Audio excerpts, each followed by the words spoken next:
ಒಂದು ಅಕ್ರಮ ಸಂಬಂಧದ ಕೇಸ್ನಲ್ಲಿ ಮರ್ಡರ್ ಆಗಿ ಇವೆಲ್ಲವೂ ಕೂಡ 3-4 ದಿನ ಆಗ್ತಾ ಬರ್ತಾ ಇದೆ. ಬಟ್ ಈ ಪೊಲಿಟಿಕಲ್ ಟಚ್ ನಿನ್ನೆಯಿಂದ ವಿಪರೀತ ಸೌಂಡ್ ಮಾಡ್ತಾ ಇದೆ. ಹಾಗಾದ್ರೆ BK ಹರಿಪ್ರಸಾದ್ ಏನು ಹೇಳಿದ್ರು, ಸುರೇಶ್ ಕುಮಾರ್ ಅದಕ್ಕೆ ಪ್ರತ್ಯುತ್ತರ ಏನು ಕೊಟ್ಟರು, ಅದನ್ನ ನೋಡ್ತಾ ಹೋಗೋಣ. ಮೊದಲಿಗೆ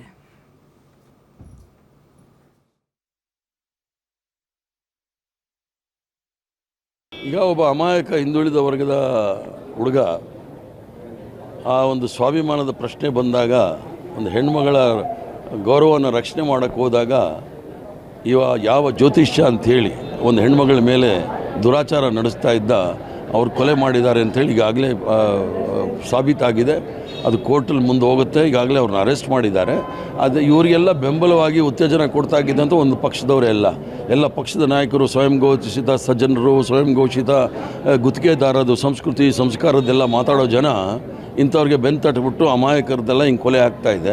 ಇದ್ರ ಬಗ್ಗೆನೇ ನಾನು ಮಾತಾಡ್ತಾ ಇರೋದು. ಜ್ಯೋತಿಷಿಗಳು ಸಮಸ್ಯೆಗಳನ್ನು ಬಗೆಹರಿಸುತ್ತಾರೆ ಅಂತೇಳಿ ಅವ್ರ ಹತ್ರ ಹೋಗ್ತಾರೆ ಸರ್. ಆದರೆ ಮಹಿಳೆಯನ್ನೇ ಅನೈತಿಕಕ್ಕೆ ಬಳಸ್ಕೊಂಡಿರುವಂಥದ್ದು ಮತ್ತು ಅಮಾಯಕ ವಸಂತ್ ನಾಯಕ್ ಅವರು ಕೊಲೆ ಆಗಿರೋದು ಯಾವ ರೀತಿಯಾಗಿ ತನಿಖೆ ಆಗಬೇಕಂತ ಇದು ಖಾಲಿಯ ಅಮಾಯಕ ಅಂತ ಹೇಳಬೇಡಿ. ಆ ಕಮಲಾಕರನಿಗೆ ಈಗ ಅಲ್ಲ, ವಸಂತ್ ನಾಯಕ್ ಕೊಲೆ ಆಗಿರೋದು, ಕಮಲಾಕರ ಕೊಲೆ ಮಾಡಿರೋದು. ಇವರೆಲ್ಲ ಯಾರು ಶಿಷ್ಯರು ಅಂದರೆ ಆ ದೆಹಲಿಯಲ್ಲಿರುವ ಆಸಾರಾಮ್ ಬಾಪು ಅಂತ ಒಬ್ಬ ಇದ್ದಾನೆ.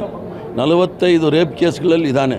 ಅವರು ಯಾರಾದರೂ ಸಾಕ್ಷಿ ಕೊಟ್ಟವ್ರಿಗೆ ಕೊಲೆ ಮಾಡಿಸ್ತಾನೆ.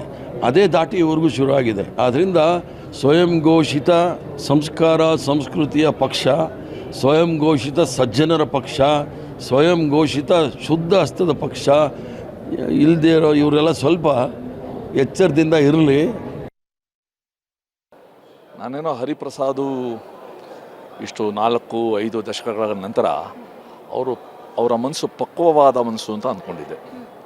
ಯಾಕೋ ಕೊಳ್ತೋಗಿರೋ ಮನಸ್ಸು ಅಂತ ಅನ್ನಿಸ್ತಾ ಇದೆ.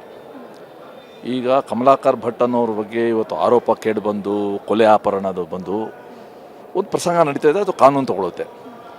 ಅವ್ರ ಜೊತೆ ಒಂದು ಫೋಟೋ ನಾನು ತೊಗೊಂಡೆ, ಅದು ಯಾವಾಗ 2019ರಲ್ಲಿ ಅನ್ನೋದನ್ನ ಇಟ್ಕೊಂಡು ಇವತ್ತು ನಂದು ಮತ್ತು ಆ ಪ್ರಕರಣಕ್ಕೆ ತಳುಕಾಗ್ತಾ ಇದ್ದಾರಲ್ಲ, ನಾನು ಮೂಢನಂಬಿಕೆಯ ಪ್ರತಿಪಾದಕ ಅಂತ ಹಾಕ್ತಾ ಇದ್ದಾರಲ್ಲ, ಇದಕ್ಕೆ ನನಗೆ ಕನಿಕರ ಬರೆಸುತ್ತೆ.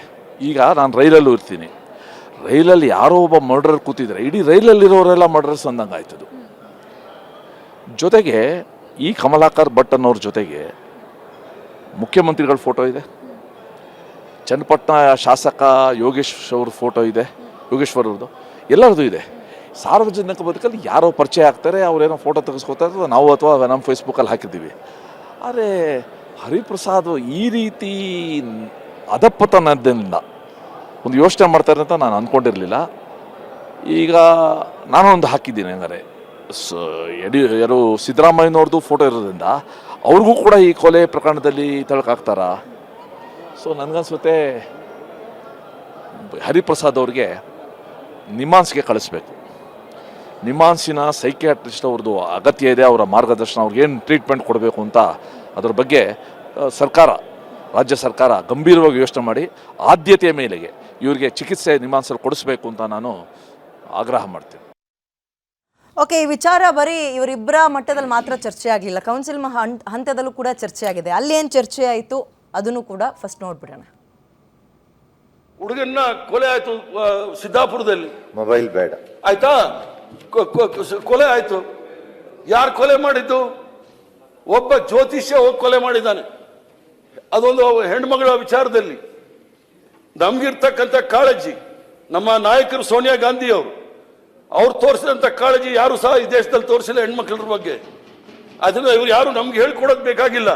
ನಾವು ಹೇಳಿದ್ದು ಹೆಣ್ಮಕ್ಳು ಬಹಳ ಸುರಕ್ಷಿತವಾಗಿರ್ಬೇಕು ಈ ದೇಶದಲ್ಲಿ, ಯಾವುದೇ ಸಂಘಟನೆಯಲ್ಲಿ ಇರಲಿ, ಯಾವುದೇ ಇರಲಿ ಅಂತ ಹೇಳಿ. ದಿನನಿತ್ಯ ಈ ತರ ಬಂದಾಗ ಜನಗಳಿಗೆ ಏನಾಗುತ್ತೆ, ರಾಜಕೀಯ ವ್ಯಕ್ತಿಗಳೆಲ್ಲ ಇದೇ ತರ ಅಂತ ಎಲ್ರಿಗೂ ಸೇರ್ಸ್ ಅಂತಾರೆ.